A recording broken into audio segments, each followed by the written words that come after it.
Hello అందరికీ welcome back to my channel. Chicken fry ఎప్పుడూ ఒకేలాగా కాకుండా కొంచెం రొటీన్గా ఇలా చేసుకోండి. టేస్ట్ అయితే అదిరిపోతుంది.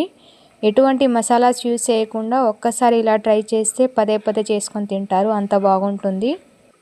నేను ఎటువంటి మసాలాస్ అయితే వేయలేదండి, అయినా టేస్ట్ అయితే అదిరిపోయింది. ఎలా చేశానో చూపిస్తాను, ఎక్కడ వీడియో అయితే స్కిప్ చేయకుండా చూడండి.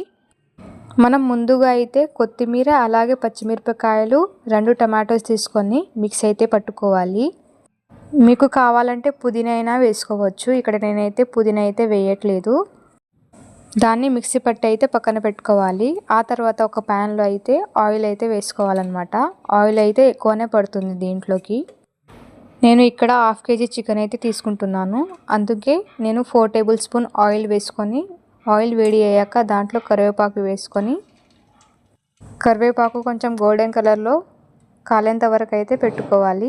ఆయిల్ అయితే ఎక్కువనే పడుతుంది, మీరు కూడా ఎక్కువగానే వేసుకోండి. అలా ఆయిల్ మొత్తం వేడి అయ్యాక దాంట్లో సన్నగా తురుముకున్న ఆనియన్స్ వేసుకొని కొంచెం గోల్డెన్ బ్రౌన్ కలర్ వచ్చేదాకా ఫ్రై చేసుకోండి.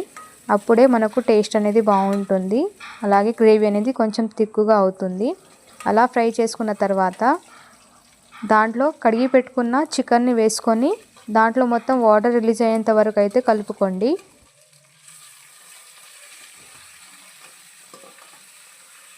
అలా కొంచెం చికెన్లో వాటర్ రిలీజ్ అవుతుండగా దాంట్లో అల్లం వెల్లుల్లి పేస్ట్ వేసి పచ్చి వాసన పోయేంత వరకు అయితే కలుపుకోండి. మనం ఆనియన్స్లో అయితే అల్లం వెల్లుల్లి పేస్ట్ వేయకండి, చికెన్ వేసాకే అల్లం వెల్లుల్లి పేస్ట్ వేస్తే అప్పుడు చికెన్కి బాగా పట్టి టేస్ట్ అనేది బాగా కుదురుతుంది. అలా పచ్చి వాసన పోయేంత వరకు అయితే కలుపుకోండి అన్నమాట. అలా కలుపుకున్న తర్వాత దానిపైన మూత కప్పి అలా 2 minutes పాటు అయితే ఉడికించుకోవాలి. అలా మనం 2 minutes పాటు ఉడికించుకున్న తర్వాత మూత తీసి ఒక్కసారి మంచిగా కలుపుకొని చికెన్లో ఉన్న వాటర్ మొత్తం బయటికి రిలీజ్ అయ్యేంత వరకు అయితే ఉడికించుకోండి.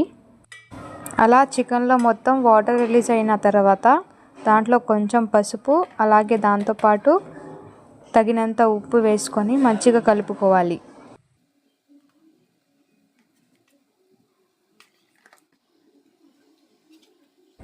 అలా మంచిగా కలుపుకున్న తర్వాత దానిపైన మూత కప్పి ఒక 2 నిమిషాల పాటు అయితే ఉడికించుకోవాలి. అప్పుడు మొత్తం వాటర్ మొత్తం అనేది రిలీజ్ అయిపోతుంది. అక్కడే మనకు 50% చికెన్ అనేది ఉడికిపోతుంది అన్నమాట.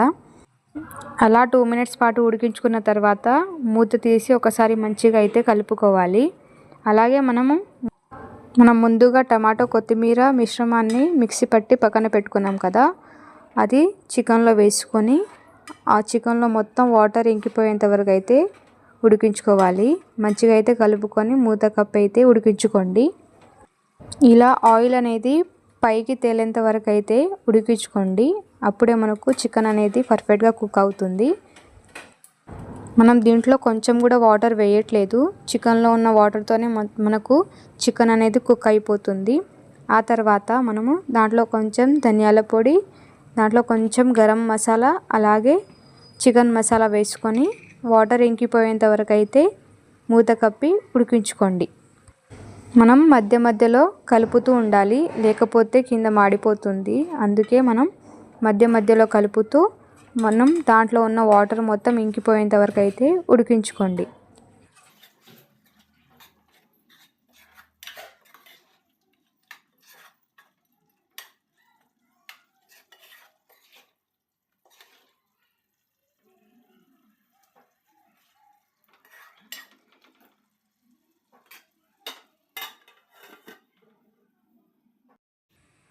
మనకు ఈ విధంగా వస్తే సరిపోతుందండి. మనకు చికెన్ ఫ్రై అయితే రెడీ అయిపోయింది.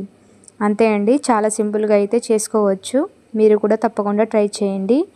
ఈ చికెన్ ఫ్రై రైస్లో కానీ చపాతీస్లో కానీ చాలా బాగుంటుంది. మీరు మన ఛానల్ని ఫస్ట్ టైం చూస్తే సబ్స్క్రైబ్ చేసుకోండి. అలాగే మీ ఫ్యామిలీ మెంబర్స్ అందరికీ షేర్ చేయండి. వీడియో నచ్చితే లైక్ చేయండి. Thank you for watching.